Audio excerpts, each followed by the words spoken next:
Bom dia, queridos alunos. Sou professora Elizabeth Guilhermina.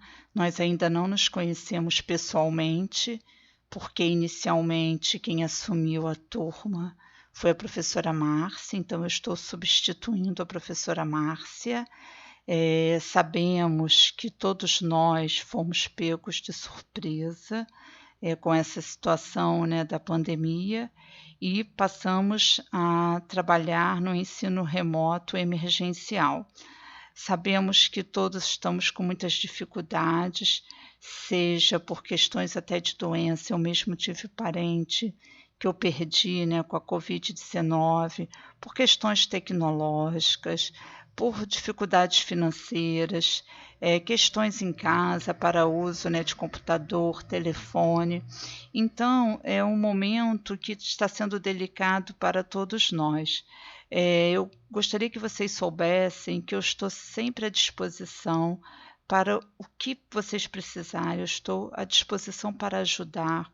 Sei que esse contexto ele acaba trazendo um aumento de ansiedade, o humor às vezes fica um pouco para baixo, um desânimo, uma desmotivação, mas eu vou falar com vocês o que eu busco fazer.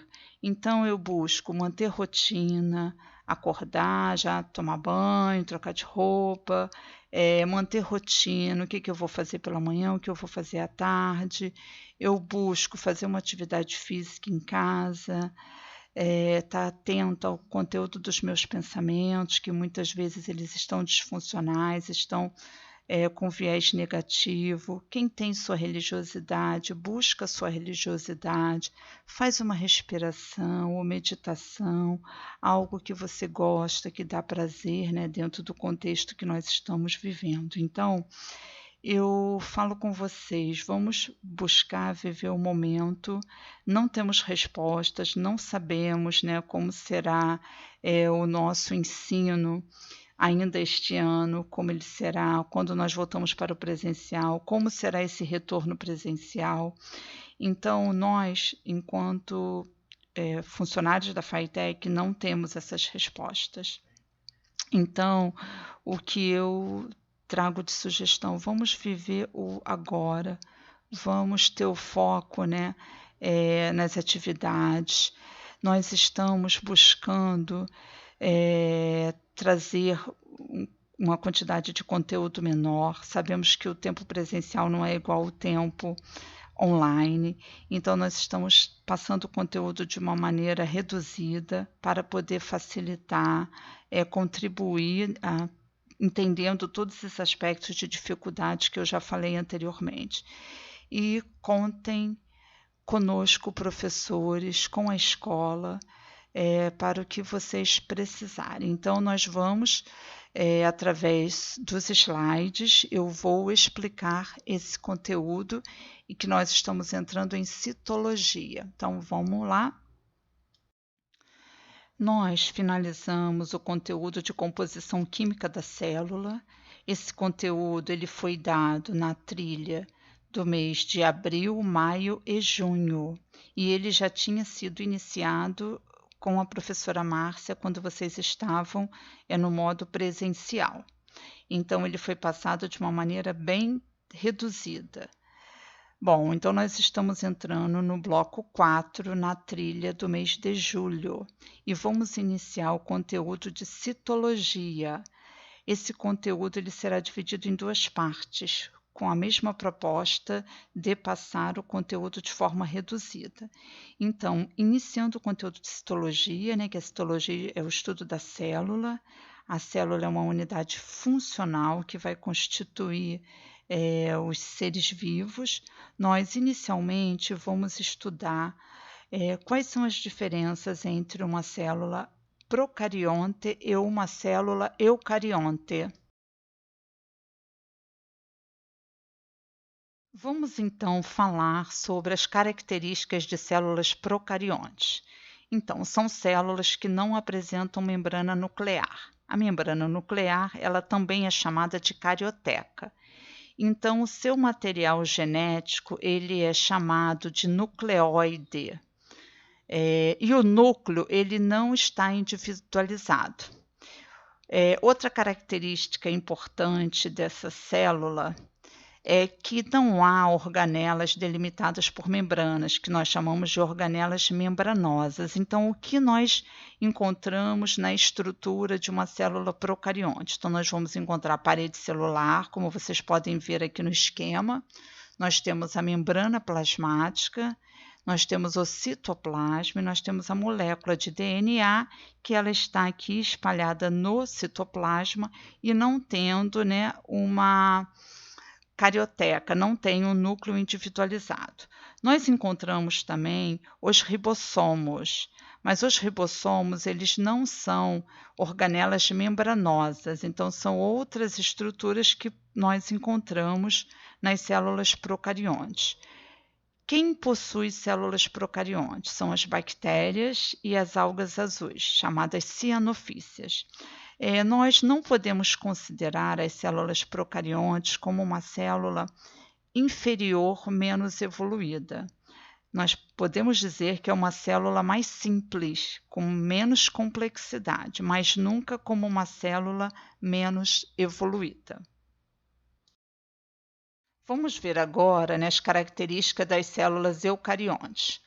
Então, são células que apresentam membrana nuclear, então também chamada de carioteca, com núcleo individualizado, ou seja, o material nuclear, o material genético, ele fica dentro desse núcleo e esse núcleo ele é delimitado por uma membrana, que nós chamamos de membrana nuclear ou carioteca. E outra característica, a presença de várias organelas, que chamamos de membranosas, porque são organelas que apresentam membrana, que são delimitadas por membranas.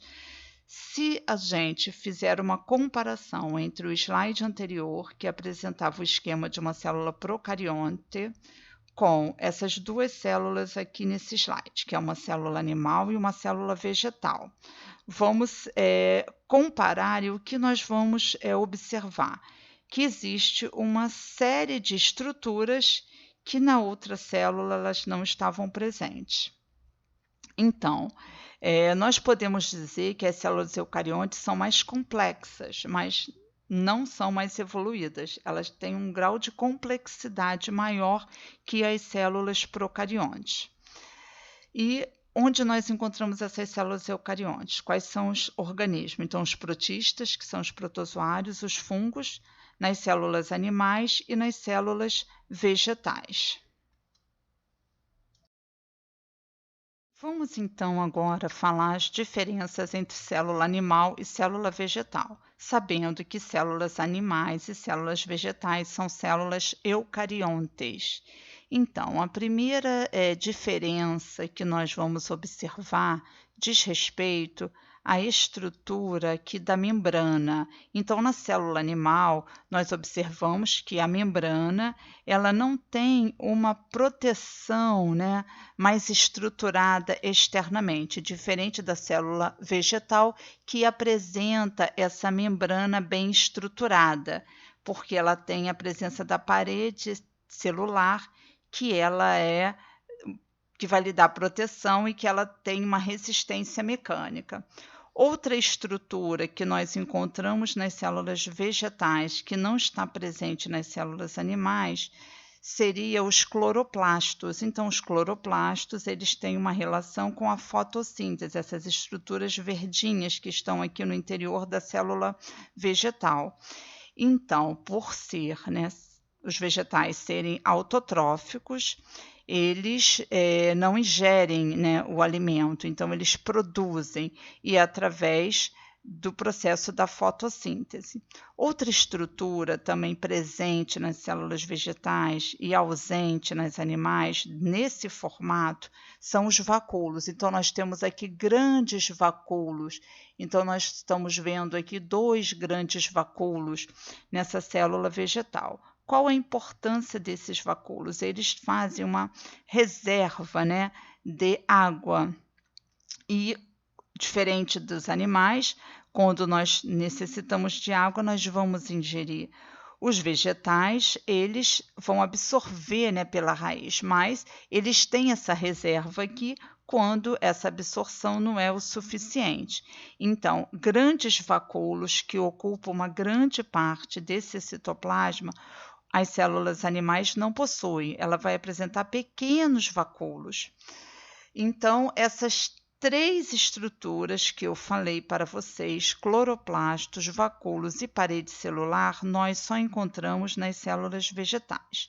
E nas células animais, nós teremos os lisossomos, que são responsáveis pela digestão intracelular. Logo, como as células vegetais, elas não vão ingerir, então elas não vão fazer digestão. Então, lisossomos só nas células animais. E também os centríolos, que eles têm uma relação com a formação de cílios e flagelos, que nós encontramos em células animais, em alguns tipos de células animais. Eles têm uma relação com a formação do citoesqueleto, que vai dar a estrutura, e com a divisão celular. Mas essas organelas, especificamente, nós vamos estudar quando entrarmos em citoplasmas e nós vamos estudar cada uma delas separadamente.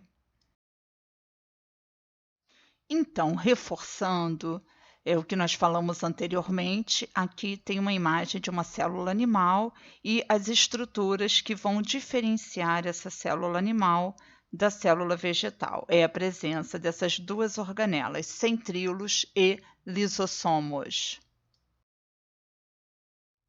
Recapitulando, então, o que falamos da célula vegetal, nós temos aqui as diferenças entre uma célula animal. Então, a presença do cloroplasto, como vocês estão vendo aqui, com a indicação dos vacúolos, grandes vacúolos, estão observando que ele ocupa um espaço, né, considerável no citoplasma, e a parede celular, que é esse envoltório que fica, né, externamente à membrana celular. Então, essas três estruturas só estão presentes nas células vegetais. Dando continuidade ao estudo de citologia, nós vamos inicialmente, estudar a membrana plasmática. Quando falamos de citologia, o estudo da célula, tem três partes que nós estudamos na célula, que é a membrana, o citoplasma e o núcleo. Então, nós vamos entrar na nossa célula e nós vamos iniciar o estudo da membrana plasmática. Como eu falei anteriormente, nós vamos separar o estudo da membrana plasmática em parte 1 e parte 2. Então, hoje nós vamos ver quais são as funções, qual é a estrutura da membrana, quais são as diferenciações que ocorrem nessa membrana plasmática e vamos dar o início da fisiologia da membrana. Então, vamos falar como se dá esse processo fisiológico e daremos continuidade a esse processo fisiológico na próxima trilha do mês de agosto.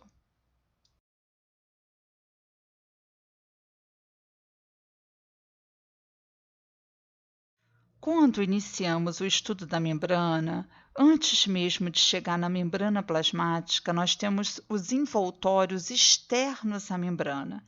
Então, nós vamos encontrar a parede celular, que nós já falamos, que é um envoltório externo, da membrana plasmática das células vegetais, e o glicocálix, que é um envoltório externo à membrana plasmática das células animais.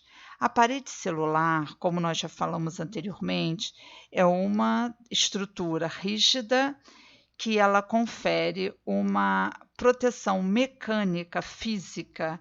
Então, ela mantém um formato mais contínuo, vamos dizer assim, da estrutura das células vegetais. É formada de celulose.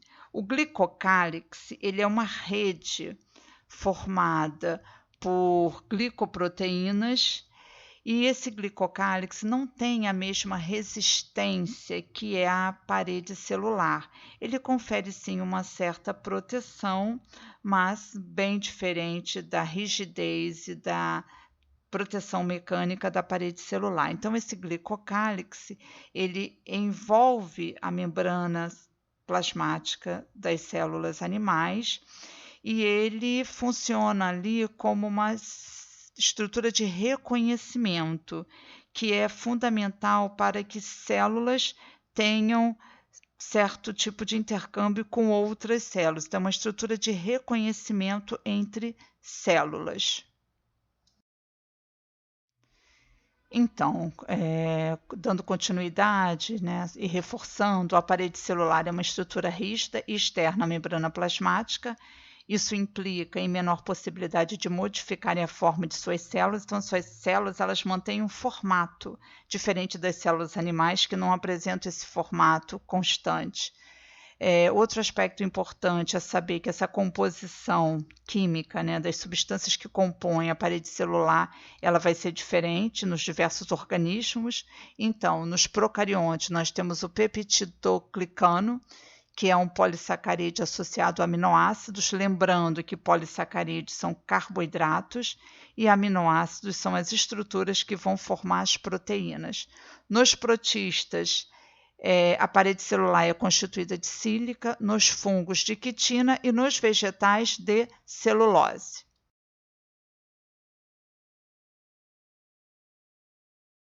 E o glicocálix, como já falamos, está presente nas células animais, é um envoltório que vai dar uma certa proteção e suporte físico. Ele forma como se fosse uma malha entrelaçada, não é uma proteção como na célula vegetal, bem diferente. O glicocálix forma uma espécie de malha protetora associada à membrana, cria um ambiente diferenciado ao redor de certas células, importante para que elas executem suas funções e que possibilita o reconhecimento de outras células. Então, glicocálix só em células animais e parede celular só em células vegetais. Dando continuidade à membrana plasmática, nós vamos falar agora das funções e também da composição química. Então, a membrana plasmática, né, em relação ao conteúdo da célula, nós temos como função proteção, mas lembrando que essa proteção aqui dessa membrana plasmática é uma proteção no sentido de isolar essa célula do meio externo. A membrana plasmática ela é bem mais fina, bem mais frágil, então ela isola esse conteúdo celular da parte externa. Outra função é permeabilidade seletiva. O que significa isso? A membrana plasmática ela vai selecionar. Então, ela é permeável às substâncias, às diversas substâncias, porque ela permite a troca, permite a entrada e saída de substâncias. Essa característica da membrana celular é uma função chamada de permeabilidade, o que é uma estrutura permeável, se deixa atravessar por determinadas substâncias. E seletiva, justamente, essa membrana plasmática ela vai selecionar essas substâncias que entram e saem da célula. A composição química da membrana celular. Ela é uma bicamada fosfolipídica associada às proteínas. Então, nós temos nessa estrutura dos lipídios fosfato com lipídios. E essas proteínas elas vão estar encaixadas nessa bicamada fosfolipídica. No próximo slide, nós vamos entender exatamente como se dá essa estrutura. Vamos então agora entender essa estrutura da membrana celular, que foi chamado de modelo mosaico fluido em 1972 pelos pesquisadores Singer e Nixon. Bom, nós falamos que é uma bicamada fosfolipídica associada às proteínas. Então, vamos ver aqui a bicamada. Nós estamos representando aqui por essas estruturas, que é uma bolinha azul e depois umas perninhas. Então, essa bicamada seriam essas estruturas que tem na parte de cima e na parte de baixo. Ou seja, vamos entender, essa bicamada ela está se relacionando com o meio intracelular e com o meio extracelular. Então, você tem essas bolinhas azuis, que são o fosfato. As perninhas são os ácidos graxos que formam lipídios. Então, vocês estão vendo que esse fosfato, que é essa bolinha azul, ele está organizado para fora da célula e para dentro da célula. No meio dessa bicamada fosfolipídica, nós temos essas estruturas escuras, que são as proteínas. Então, nós vamos já falar dessas estruturas que são as proteínas. Antes, essa estrutura azul, que essas bolinhas, que eu já falei que é formada de fosfato, nós chamamos que é a parte hidrofílica. O que é hidrofílica? Tem afinidade pela água. Então, nós estamos vendo que essa parte azul, ela está voltada para dentro da célula e para a parte exterior da célula. Essas perninhas estão voltadas para elas mesmo, para o interior ali dessa membrana. Ela é formada de lipídios, então essa é a região chamada hidrofóbica. Fobia, aversão à água. E vocês estudaram lá na composição química da célula que uma das substâncias que existe em maior quantidade na célula é água. Ou seja, se essa estrutura não fosse dessa forma, o fosfato para a parte interior e para a parte exterior, a água não conseguiria atravessar, porque o lipídio ele não se dissolve na água.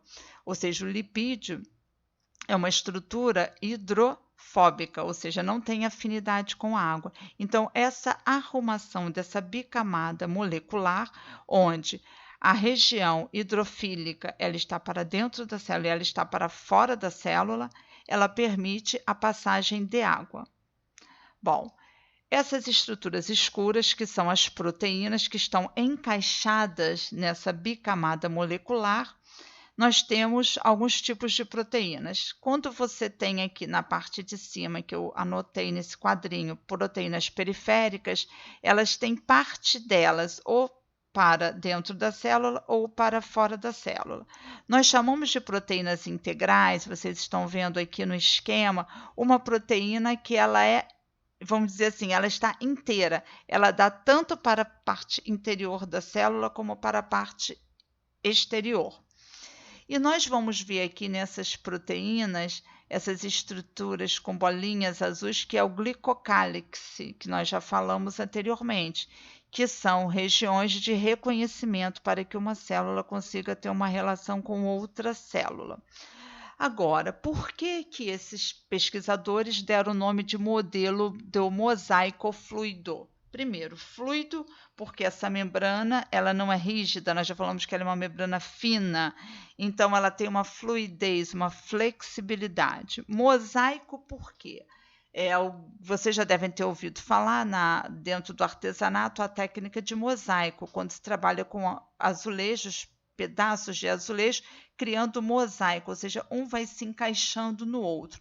Então, a ideia de mosaico é justamente porque essas proteínas se encaixam nessa bicamada molecular. Então, dá essa ideia de mosaico. Então, por isso, esse modelo, que é o mais moderno, o mais aceito, que foi descrito por esses dois cientistas e denominado modelo do mosaico fluido.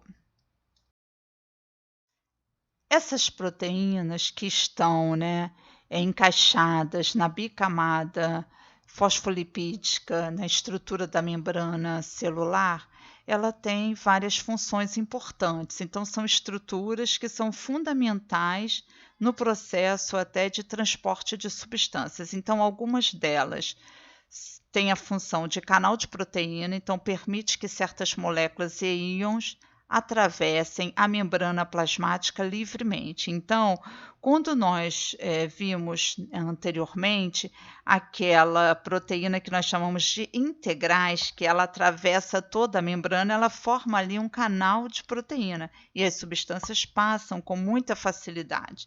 Outras proteínas têm a função de serem carregadoras, proteína carregadora, interagem com certas moléculas e certos íons, carregando-os através da membrana, ou seja, são substâncias que têm dificuldade de atravessar essa membrana. Então, essa proteína ela vai facilitar esse processo.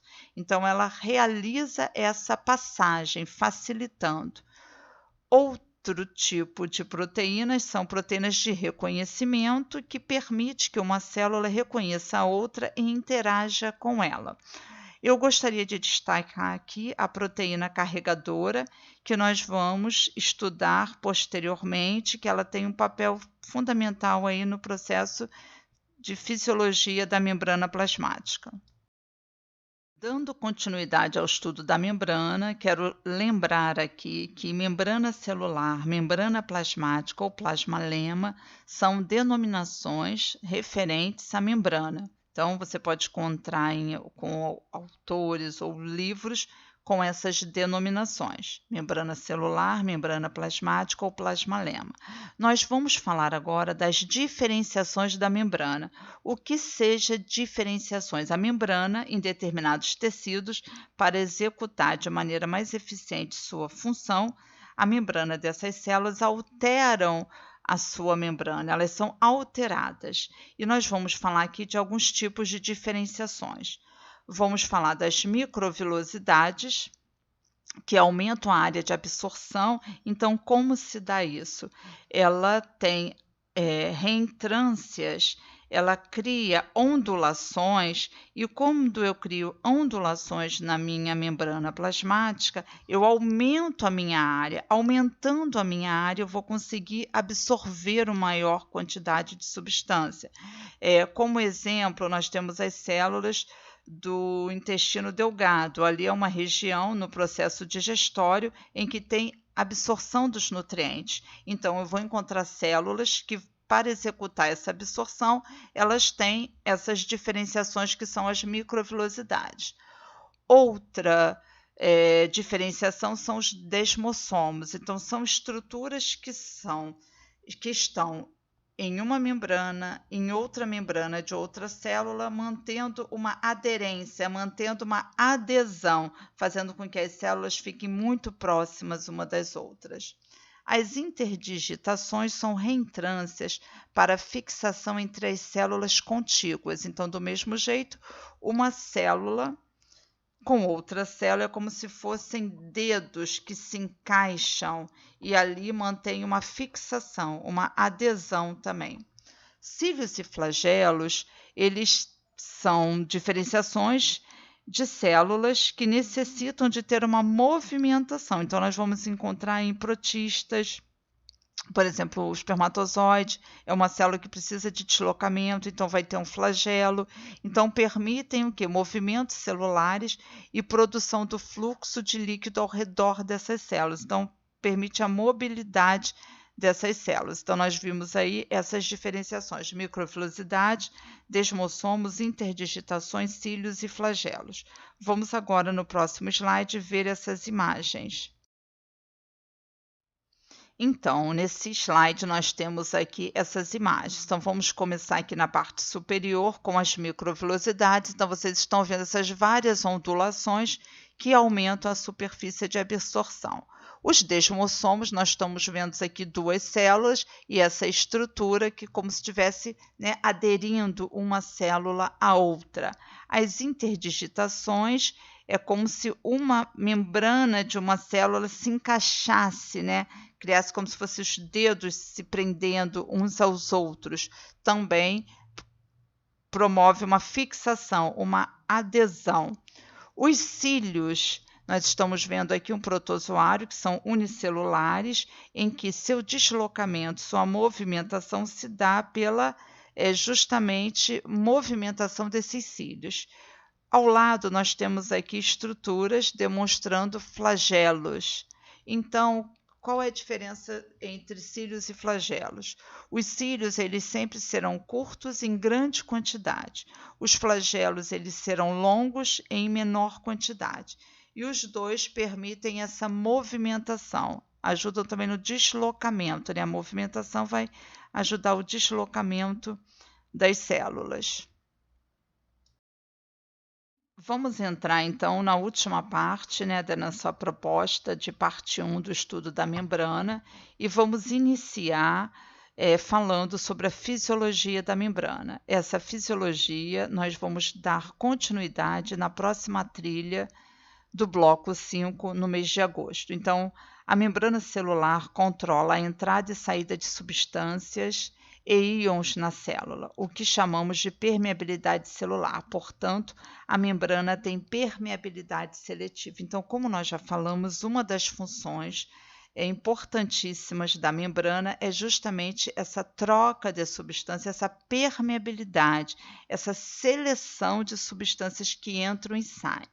Esse intercâmbio de substâncias através da membrana, ele pode ocorrer de dois processos, que é através do transporte passivo ou ativo. Então, esse intercâmbio, essa troca, essa permeabilidade é o que nós chamamos de fisiologia da membrana e que nós vamos entender como se dá. O transporte passivo, ele se dá sem um gasto energético, então a favor de um gradiente de concentração. O transporte ativo, ele se dá com um gasto energético, então contra um gradiente de concentração.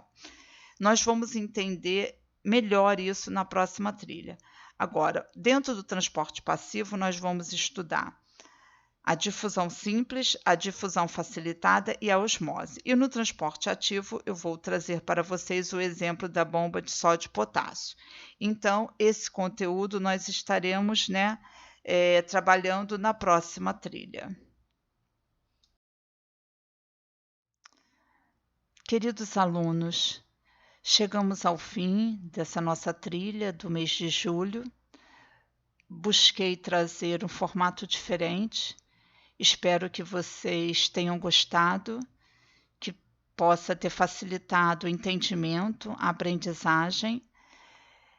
Gostaria de falar que eu estou à disposição de vocês, seja pelo e-mail, seja pela plataforma no Fale com o Professor, seja através do WhatsApp do representante, e aquela turma que tenha grupo pode me colocar no grupo. Agradeço a atenção de vocês, tenha foco no que vocês estão fazendo.